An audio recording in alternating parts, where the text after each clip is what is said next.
Vous m'avez fait demander, monsieur le juge? Oui, asseyez-vous, mon cher Lecoq. Oui.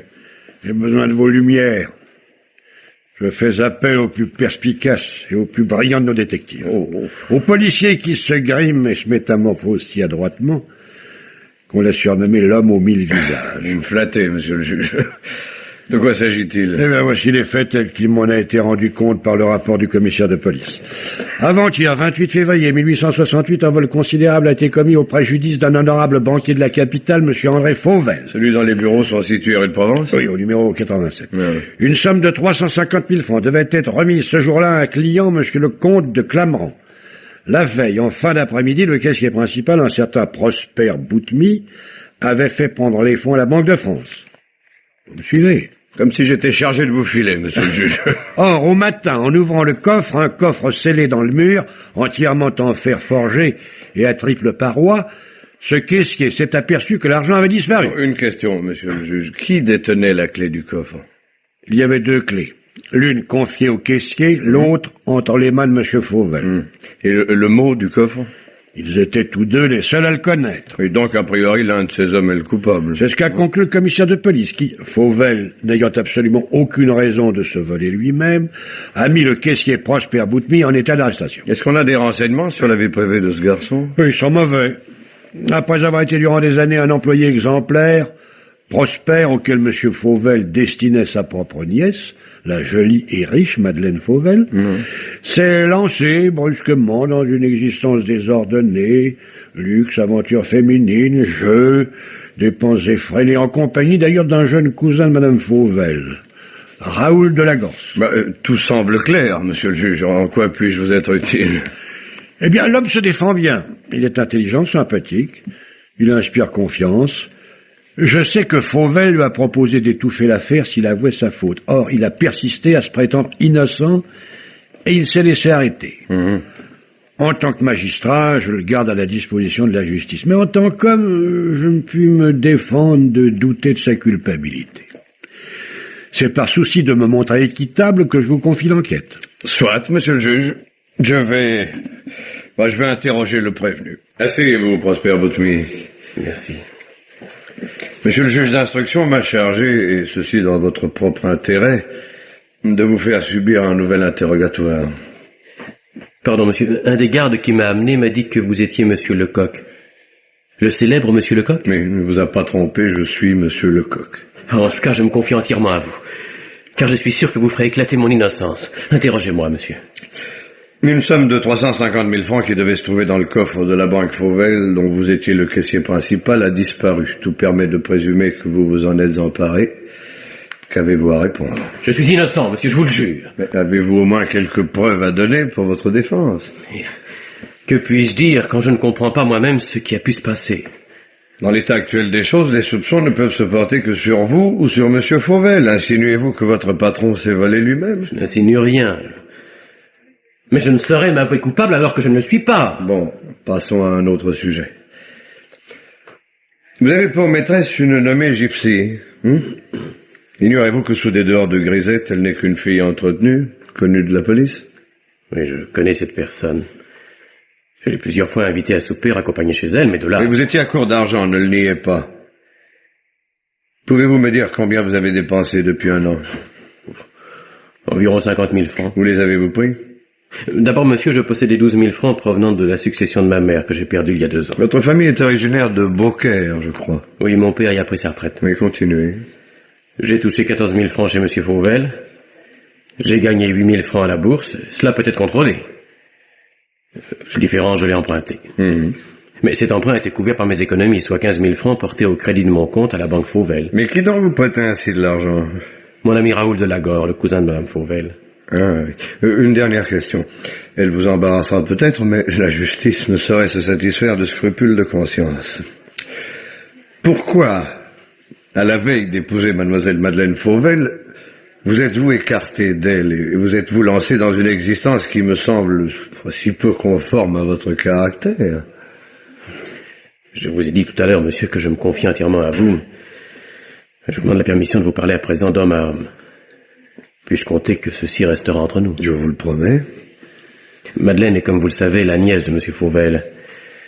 Nous étions des amis d'enfance, jusqu'au jour où nous nous sommes aperçus que notre affection était devenue de l'amour. Et où Madeleine m'a juré de devenir ma femme. J'étais le plus heureux des hommes.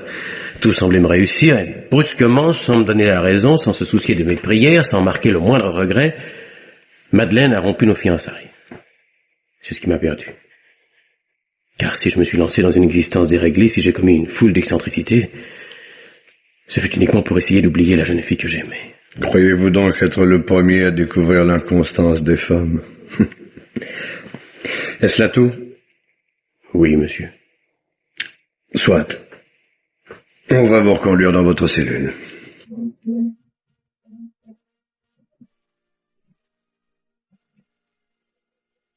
Monsieur, quelqu'un de la police demande à vous voir. Faites entrer. Monsieur Fauvel? À qui ai-je l'honneur? Monsieur Lecoq. Monsieur Lecoq? Chez moi?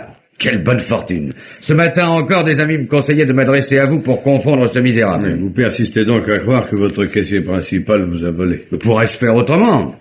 N'a-t-il pas lâchement abusé de ma confiance? Je le considérais comme mon fils. Je lui destinais ma propre nièce, Madeleine. Je l'aurais associé. Mais il jouait. Il passait des nuits au baccarat. En compagnie d'un de vos parents, n'est-ce pas, monsieur Raoul de Lagorne? À propos, où se trouve ce jeune homme? On le dit en voyage. Il a dû se rendre en Provence dans cet air. Ah, bien. Bon, revenons à ce vol dont vous avez été la victime. N'avez-vous pas imaginé qu'il aurait pu être commis par quelqu'un d'autre que Prosper Boutmy? Cela me paraît matériellement impossible. Bien. Où se trouvait votre clé du coffre, le soir du vol? Dans un des tiroirs du secrétaire de ma chambre à coucher. Et alors? Pour un coffre comme le mien, la clé n'est pas tout. Il faut connaître également le mot grâce auquel on placera exactement les 5 boutons mobiles. Et ce mot, vous ne l'aviez dit à personne? À personne. Quel était-il? Gypsy. Un nom singulier. Gypsy. Oui, c'est Prosper qui l'avait trouvé. Je vois. Et étiez-vous chez vous la veille du jour où on a constaté le vol? Non, je dînais chez un de mes amis. Je suis rentré vers 1h. Ma femme était couchée. Je me suis mis au lit immédiatement. J'ignorais, et cela l'enquête l'a prouvé, j'ignorais que Prosper eût déjà fait chercher les fonds. Vous permettez que je jette un coup d'œil sur ce coffre? Mais à votre aise, le bureau du caissier principal est à côté du mien. Nous allons y passer, si vous le voulez bien. Voilà. C'est ça. Oui, là. Ah oui, en effet, ce coffre est un des meilleurs modèles que l'on fabrique actuellement. Oui. Tiens, mais dites-moi, monsieur Fauvel, cette éraflure près de la serrure. Une éraflure? Qui semble toute fraîche, regardez. Ma foi, je ne l'avais pas remarqué. Sans doute la main de Prosper tremblait-elle lorsqu'il ouvrit le coffre pour la dernière fois, sachant pertinemment que l'argent ne s'y trouvait plus. Oui, c'est peut-être une explication, mais il doit y avoir autre chose. Entrez. Qu'est-ce que c'est? Je m'excuse de vous déranger, monsieur. Un de vos gros clients de Lille est de passage à Paris et désire vous voir. C'est bien, j'y vais. Si monsieur Lecoq me le permet. Oui, faites donc. Merci. Monsieur Lecoq. Oui. Mademoiselle Madeleine Fauvel vous prie de lui accorder quelques instants d'entretien pendant que monsieur Fauvel sera occupé. Et sans doute est-ce pour vous parler de mon pauvre collègue Prosper. Nous l'aimons tous beaucoup et nous sommes unanimes à le croire innocent. Mademoiselle Madeleine habite l'appartement de son oncle à l'étage au-dessus. Venez, monsieur, par ici. Monsieur Lecoq. Mademoiselle Madeleine. Sauvez Prosper, monsieur. Je vous en conjure. Comme vous me semblez ému, mademoiselle. Prosper n'est pas un voleur, je le connais depuis toujours. Et je le sais incapable d'une mauvaise action. En ce cas, vous accusez monsieur Fauvel? Lui? Je l'aime et je le respecte comme s'il était mon père. Voyons, mademoiselle. Quelqu'un d'autre a-t-il pu s'introduire au cours de la soirée dans les bureaux de la banque? Un bruit suspect est-il parvenu à vos oreilles? Je n'ai rien entendu. Mais vous persistez à croire Prosper innocent. Oui, monsieur. Pourtant, vous étiez sa fiancée, vous avez rompu. Car c'est bien vous qui n'avez plus voulu de ce mariage. Il faut donc que quelque chose ait brusquement rendu Prosper indigne d'entrer dans votre famille. Ce n'est pas sans raison que vous avez refusé de porter son nom. Oh, mon Dieu. Vous vous méprenez, monsieur. Prosper n'a jamais cessé d'être un honnête homme. Alors expliquez-vous, j'insiste, mademoiselle. Monsieur, ayez pitié. Vous l'aimez donc toujours? Je n'en ai plus le droit. Non, monsieur, c'est fini. Mais sauvez-le. Pour l'amour du ciel, sauvez-le.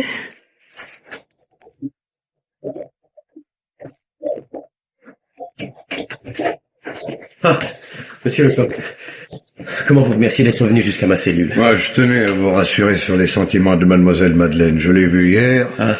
Non seulement elle n'a jamais douté de votre intégrité, mais encore son inquiétude, son émotion doivent vous rassurer sur la profondeur de ses sentiments. Elle vous aime toujours. La belle avance, si à en croire certains bruits qui couraient à la banque, elle préférait épouser le comte de Clamrand. Pardon, le comte de Clamrand, est-ce que c'est pas le client à qui vous deviez remettre les 350 000 francs qui ont disparu? C'est bien lui, oui. Et il se serait épris de mademoiselle Madeleine? Sans doute, puisqu'il a demandé sa main. Et elle l'épouserait uniquement pour devenir comtesse. C'est bien invraisemblable. Bon, j'ai commencé par n'attacher aucune importance à tous ces raconteurs. Mais à présent que la malchance s'acharne contre moi, j'en viens me demander si ce n'est pas pour ce motif qu'elle a rompu nos fiançailles. Bon, admettons-le jusqu'à preuve du contraire. Quoique...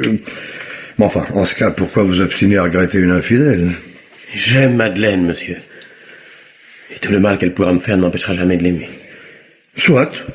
On ne discute pas les sentiments.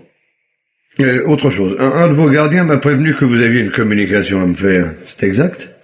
Oui. Dans mon trouble, j'ai omis de mentionner un détail. Le garçon de bureau de M. Fauvel, un nommé Antonin, est allé chercher les fonds à la Banque de France. Le 27 au soir? Oui. Et il me les a apportés alors que je n'attendais plus que son retour pour partir. Or, je suis certain d'avoir mis la liasse dans le coffre, en sa présence. Puis j'ai quitté le bureau avant lui. Et le lendemain matin, à mon arrivée, les autres employés étaient déjà là. Monsieur le juge n'a pas pu encore interroger cet Antonin, il serait à l'hôpital avec une jambe cassée. Mais enfin, je vais le voir immédiatement. Courage. Voilà, monsieur le juge, les raisons qui plaident en faveur de Prosper Boutmy. Il a paru justifier la provenance des sommes qu'il a dilapidées, cet argent lui appartenait. Le garçon de la banque a confirmé l'avoir vu glisser dans le coffre les 350 000 francs destinés à monsieur de Clamrand, puis quitter son bureau à la veille du vol. Enfin, les diverses personnes interrogées par mes soins jurent leur grand Dieu que ce jeune employé est incapable de commettre la moindre irrégularité. À l'exception toutefois de monsieur Fauvel, que la colère et l'idée d'avoir affaire à un ingrat semblent égarer. Ah ça, mon cher Lecoq, quel avocat vous faites? Non, en aucune façon, monsieur le juge. Non, je recherche simplement, mais passionnément, la vérité. Est-ce à dire qu'il fait clore le dossier de l'affaire Fauvel? Le dossier numéro 113? Certes, non, je ne renonce pas à poursuivre mon enquête, mais c'est pas en gardant un innocent en prison que nous y verrons plus clair. Soit. Je vais signer immédiatement la levée d'écrou.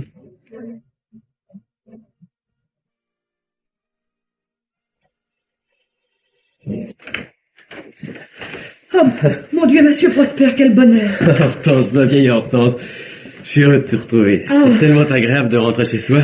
Oh, j'étais sûre que monsieur reviendrait. Quand j'ai lu dans les journaux qu'on accusait monsieur d'avoir volé, j'ai dit au concierge et à toutes les autres bonnes de la maison, voilà une erreur judiciaire de plus. Ah, merci, ma brave Hortense, de n'avoir pas douté de moi. Oh, monsieur retrouvera tout comme il l'a laissé, sauf que sa cocoddette s'est envolée. Gypsy? Oui, cette demoiselle Gypsy, même qu'elle n'a pas été longue à se faire enlever.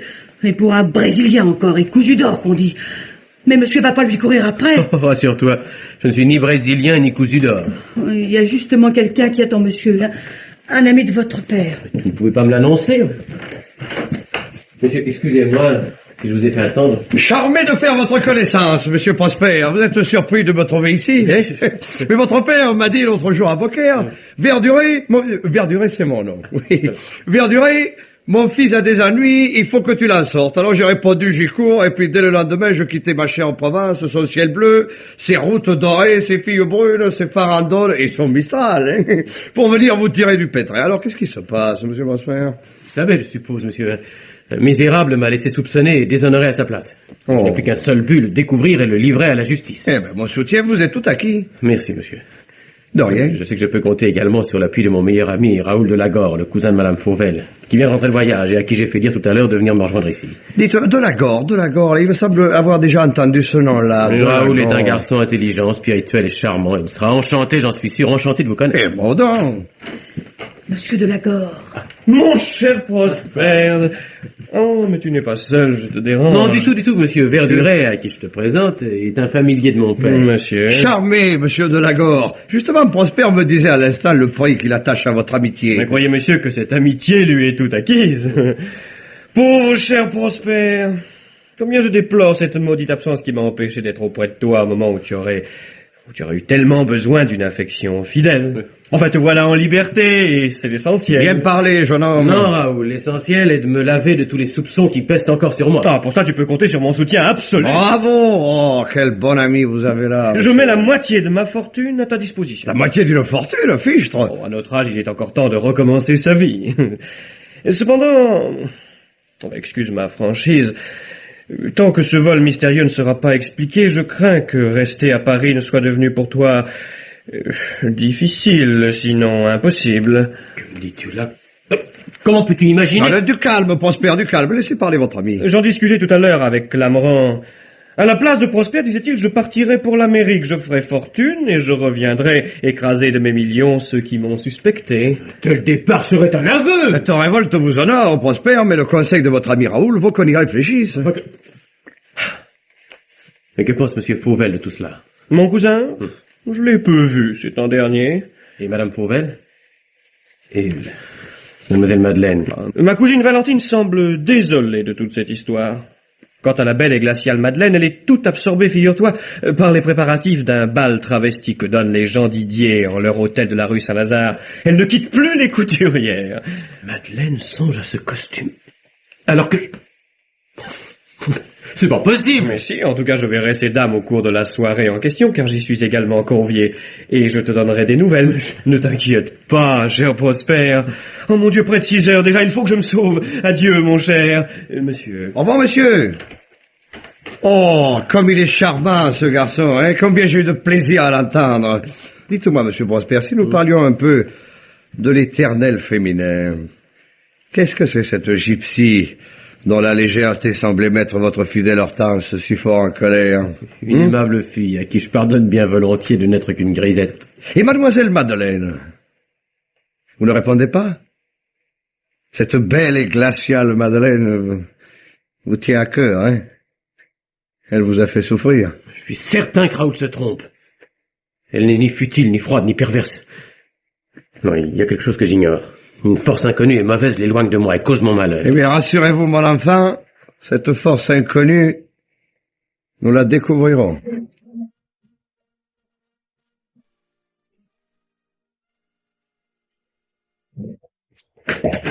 Mademoiselle Gypsy? Monsieur? Verduré. Verduré de Beaucaire. Ça vous dit rien? Beaucaire, le soleil, les tambourins, les farandoles. Mais que me voulez-vous? Du bien. Quand un homme dit ça à une femme, en général, elle a tout lieu de se méfier. Oh, en ce cas, mademoiselle Gypsy, je ferai mentir la mauvaise opinion qu'une aussi jolie personne semble avoir de mes semblables. C'est Hortense qui m'a donné votre adresse. Hortense, là? Oui, la fidèle domestique de Prosper Boutemy. Je lui ai fait porter sa malle par un commissionnaire à l'hôtel du Grand Archange que c'est Michel, m'a-t-elle dit. Oh, parlez-moi de Prosper, monsieur. N'a-t-il pas été trop malheureux dans cette affreuse prison? Et il a souffert comme un innocent que tout accusé. Oh, monsieur, j'aurais tant fait pour lui venir en aide. Mis mes bijoux au mont-de-piété, vendu mes robes à la fripière. Et même renoncé à certains petits voyages que vous fîtes en compagnie d'un Brésilien cousu d'or. Ah, que voulez-vous, monsieur, la fidélité n'est pas mon fort. Et puis, Offenbach a mis les Brésiliens à la mode. Mais ne me jugez pas trop sévèrement. Prosper ne m'aimait pas d'amour, je ne l'aimais pas d'amour, alors. Et pourtant... Pourtant? Ah, monsieur... C'est vraiment curieux comme parfois on peut aimer un homme que l'on n'aime pas. Des remords? Ouais, non, des regrets. Car Prosper était si charmant, si prévenant, si généreux. Or souvent je devinais sous sa gaieté une ombre de tristesse. Un amour contrarié sans doute, mais s'il avait du chagrin, jamais il ne s'en vengeait sur les autres. Tous les soirs, il m'emmenait au théâtre, au restaurant, au souper au champagne. Oh, Prosper adorait quand j'étais un peu grise. Nous étions prêts parfois de ces fous rires. Ah oui. Oh Le plus beau était le jour où il a raconté au café anglais qu'il avait donné mon nom au secret du coffre de la banque Fauvel. Ah. Oui. Oh, il faut vous dire qu'on était un peu pompettes, ça. Mais c'était si drôle. Un coffre qui s'appelait Gypsy, alors que la vraie Gypsy, l'argent lui glisse entre les doigts. Vous le saviez. Oh, ben j'en avais le hoquet. Et Raoul de Lagore était plié en deux. Raoul de Lagore. Meilleur ami de Prosper, oh, un bon vivant. Oh, monsieur, dites de ma part à Prosper. Oui, je sais, mademoiselle, je sais ce que je dois lui dire. Que c'est curieux comme parfois on peut aimer un homme que l'on n'aime pas.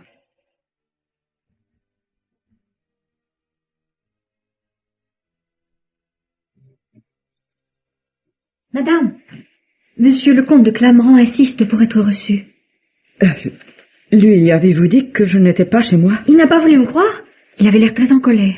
Prévenez Madame Fauvel que j'ai une communication très importante à lui faire et qu'elle se repentira de son obstination si elle refuse de me voir. C'est bien. Faites entrer, monsieur de Clamorand. Bien, madame. Monsieur le comte de Clamorand.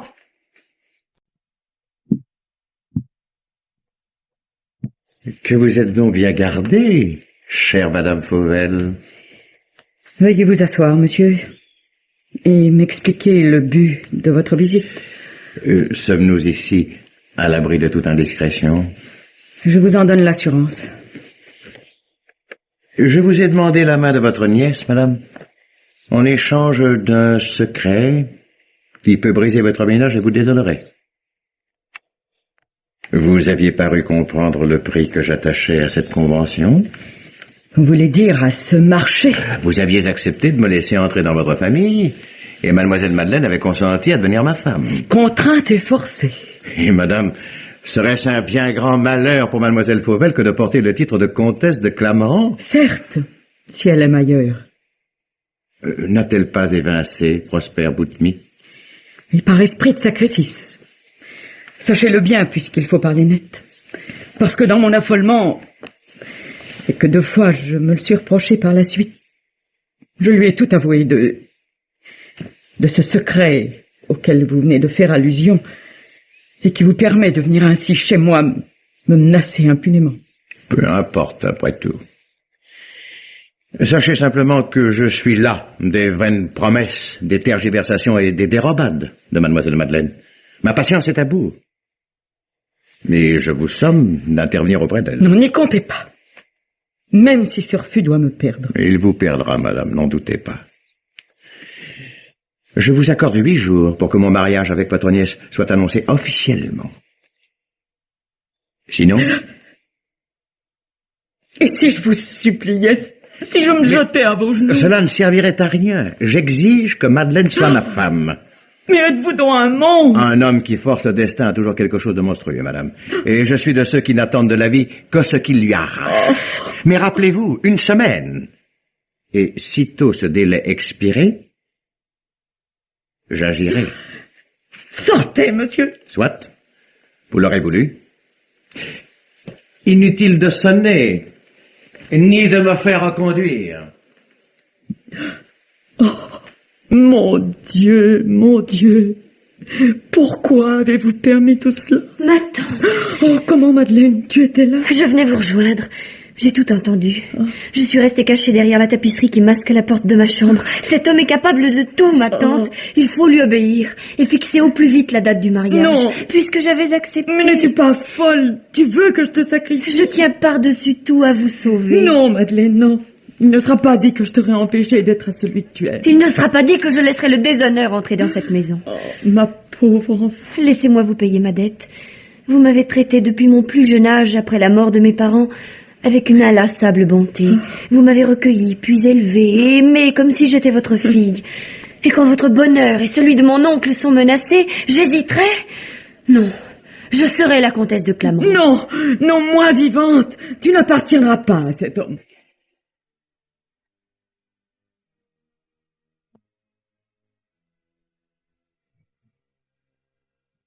Monsieur Verduret? Oui, monsieur le juge, c'est mon nom, Verduret de Beaucaire.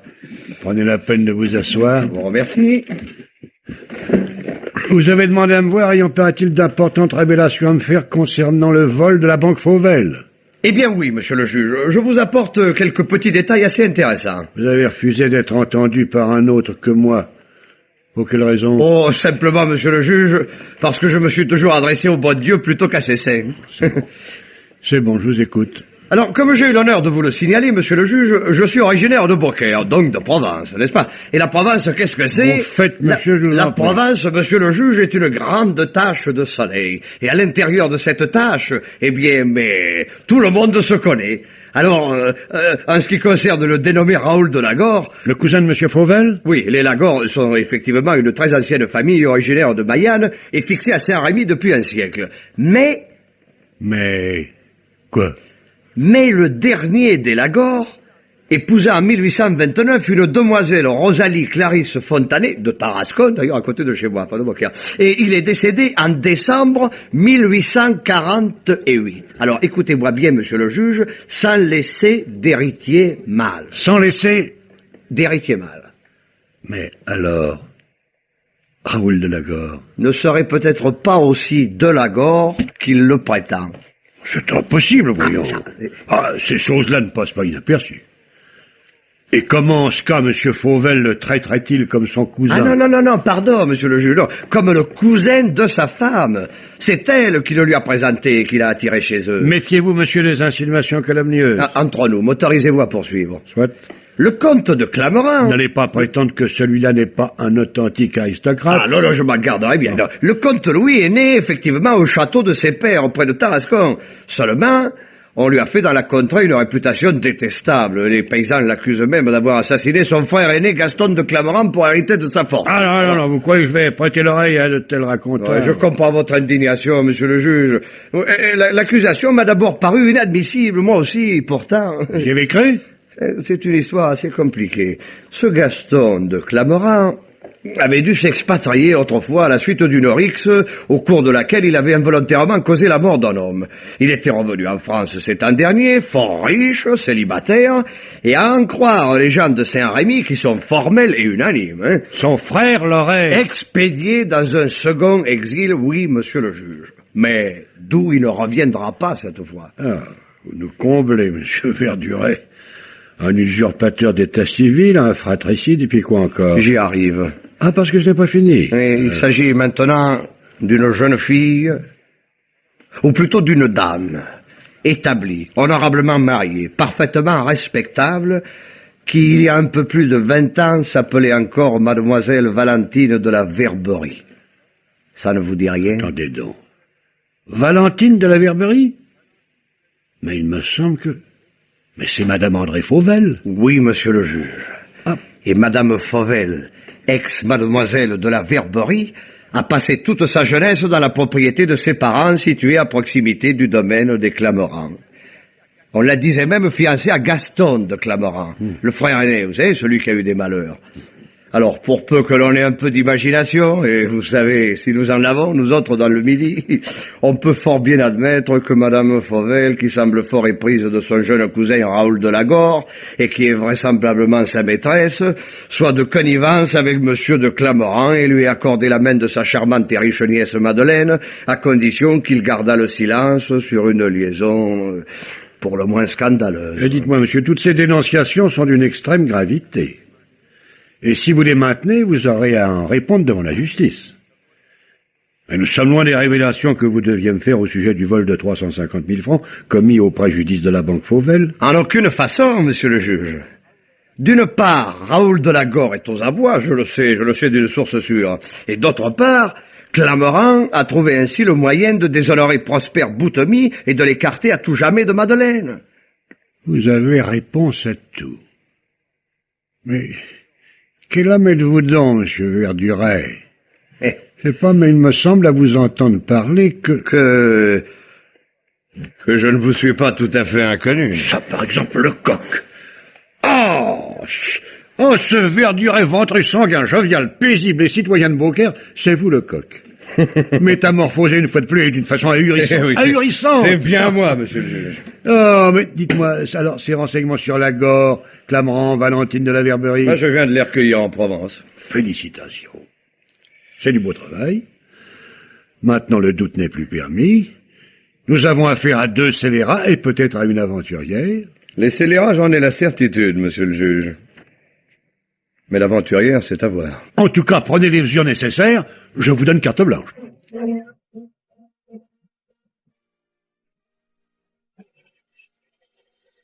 Madame, un commissionnaire vient d'apporter cette lettre pour madame. Il m'a bien recommandé de la remettre à madame Fauvel en personne. Et vous a-t-il dit qui l'avait chargé de cette course? Non, madame, il avait l'air pressé. Mais il a répété plusieurs fois à madame Fauvel en personne.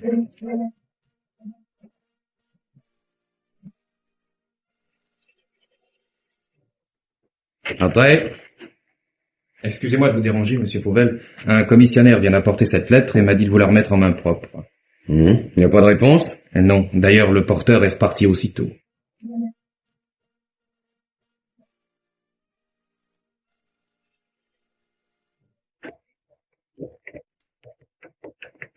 Madame Fauvel? Madame est sortie, monsieur. C'est de la part de qui? Monsieur Lecoq de la Sûreté. Et mademoiselle Madeleine? Je crois que mademoiselle est dans sa chambre. Non, priez-la de me recevoir. Bien, monsieur. Si monsieur veut donner la peine d'entrer au salon. Mademoiselle Madeleine, j'apprends que madame Fauvel vient de s'absenter. Savez-vous où elle est allée? Oh, monsieur Lecoq, c'est le ciel qui vous envoie. Je suis abominablement inquiète. Ma tante est venue, en effet. Elle m'a annoncé qu'elle sortait. Je ne l'ai vue qu'une seconde. Elle n'a consenti à me donner aucune explication. Elle avait l'air bouleversée. Et vous n'avez aucune idée du lieu où elle a pu se rendre? Aucune. Elle ne me cache rien d'habitude, mais aujourd'hui... tout ce que je peux vous dire, c'est qu'au moment d'ouvrir la porte, elle est revenue à moi, m'a prise dans ses bras et elle m'a embrassée avec effusion. Et vous n'avez pas eu l'idée de la suivre? Vous pensez bien que si. Elle me l'a formellement interdit. Depuis quelque temps, vous voyez, je craignais le pire et j'avais raison. J'avais fait mettre en place tout un dispositif de surveillance.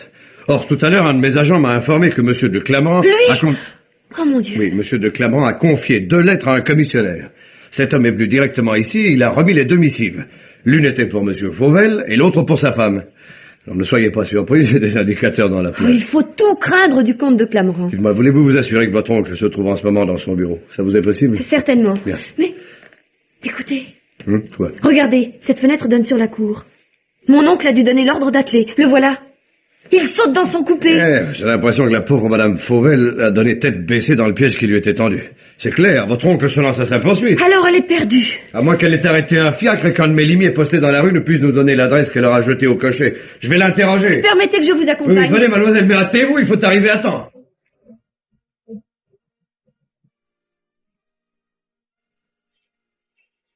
Raoul, mon cher Raoul. Toi ici? J'ai eu si peur de ne pas te trouver. Mais que se passe-t-il? Comme tu as l'air ému. Je viens de recevoir une lettre te disant en danger de mort et m'incitant à venir ici sans perdre une seconde pour te porter secours. Je suis partie de chez moi comme une folle. Mais si ton mari s'aperçoit de ton absence... Non, c'est peu probable. Il ne quitte jamais les bureaux de sa banque au cours de l'après-midi. Montre-moi cette lettre. Tiens, la voici. Pas de signature? Non, mais les termes sont si nets, si menaçants, que mon cœur n'a pu cesser de battre. C'est très simple. Nous sommes victimes d'un coup monté. Et j'en connais l'auteur. Que veux-tu dire? Quelqu'un nous voudrait du mal? Louis de Clamran. Oh, mais c'est impossible. Il t'aime profondément. Tu es sans doute le seul être au monde pour lequel il éprouve de l'affection. N'en crois rien. De violentes discussions d'intérêt viennent de nous séparer pour toujours. Oh, mais tout s'éclaire. Il se venge de toi qui lui as résisté et de moi qui n'ai pas obligé Madeleine à l'épouser. Oh, comment suis-je tombé si aveuglément dans le panneau? Et pourvu que ce misérable, après m'avoir attiré chez toi, n'ait pas écrit à mon mari de venir m'y surprendre. Mais oui, c'est bien ça. Tandis que je venais ici, il m'a semblé qu'une voiture suivait obstinément mon fiacre. Oh, mon petit, que mon mari survienne, qu'il me tue, ce ne sera qu'un châtiment mérité. Mais toi, tu es jeune, la vie peut te sourire à nouveau. Mais il faut partir qu'il ne nous trouve pas. Trop tard. Écoute. Ouvrez! Ouvrez immédiatement ou j'accepterai pas! Cache-toi dans le champ, vite! Non, inutile! La porte cède. Vous ne m'attendiez pas, sans doute. Vous espériez que ma confiance aveugle vous permettrait de me trahir impunément. André, je t'en conjure. Malheureuse, qu'avais-tu donc à me reprocher? De t'aimer trop, sans doute. On se lasse de tout ici-bas, n'est-ce pas? Même du bonheur. Et le nôtre te paraissait probablement trop fade, trop sincère, trop simplement vrai. Quant à vous, monsieur, vous êtes jeune, vous êtes fort. André, non! Défendez-vous! Non, André, c'est moi. C'est moi qu'il faut tuer, car je suis la seule coupable. Lâche-moi, je me vengerai, je le tuerai. Non, je ne veux pas. Je ne veux pas que vous vous battiez pour moi. Mon Dieu, André, je t'en supplie. Raoul. Cessez, messieurs. Ordre de la police. Monsieur Lecoq, que venez-vous faire ici? Arrêtez monsieur Raoul de Lagore. M'arrêter? C'est une plaisanterie, et pour quel motif? Monsieur le juge d'instruction vous le dira. Oh, messieurs! Ma tante se trouve mal. Descends. Vite, étendez-la sur le canapé. Il faudrait appeler un médecin. Inutile, voyez, ses couleurs réapparaissent, elle revient à elle. Ma tante chérie, vous sentez-vous mieux? Oh, ma petite Madeleine, j'aurais préféré mourir. Mademoiselle Madeleine, aidez donc madame Fauvel à se lever. Oui. Soutenez-la et conduisez-la jusqu'à notre voiture. Venez, ma tante. On tardera pas à venir vous y rejoindre. Oui, voilà, quand même ça, doucement. Eh, monsieur Fauvel, n'est-il pas très touchant de constater la tendre affection qui unit votre femme et votre nièce? Certes, monsieur. Mais vous êtes-vous aperçu que monsieur de Lagore vient de s'enfuir par la porte du fond? Bravo! Félicitations, il vous a bien roulé. Cher monsieur Fauvel, croyez-vous donc qu'un jeune scélérat puisse me fausser compagnie si aisément? Je n'ai pas été dupe de son manège. Soyez-en persuadés. Mais ne valait-il pas mieux le laisser disparaître pour ne jamais revenir plutôt que d'en faire le triste héros d'un procès qui aurait jeté la honte sur votre famille?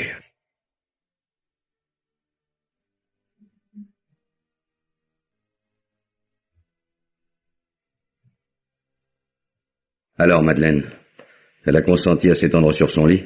Oui, mon oncle. Elle est fort lasse, mais elle vous attend. Allez la rejoindre. Et écoutez-la, je vous en supplie, avec toute la compréhension et toute la bonté dont je vous sais capable. Car je vous jure, sur ce que j'ai de plus sacré, que du jour où elle a porté votre nom... Es-tu donc dans ses confidences? Oui, mon oncle. Elle m'aime comme si j'étais sa fille. C'est bien. Voyons ce qu'elle a à me dire.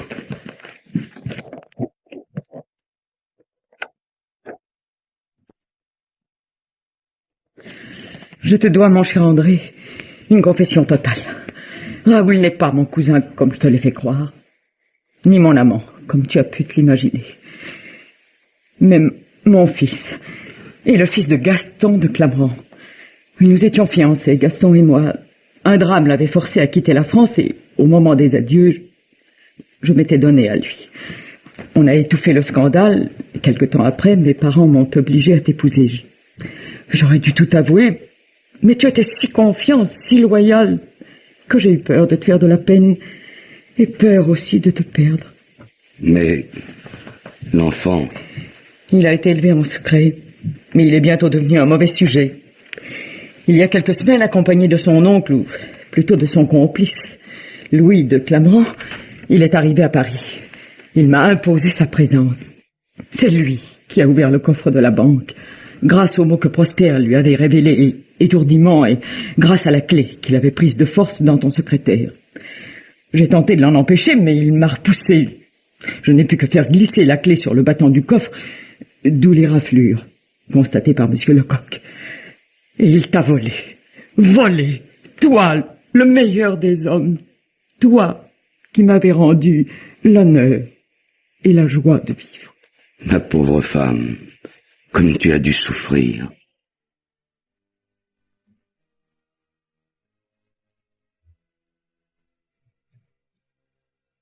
Monsieur Lecoq, vous avez montré beaucoup de sagesse dans cette affaire. Je me suis surtout efforcé d'être humain.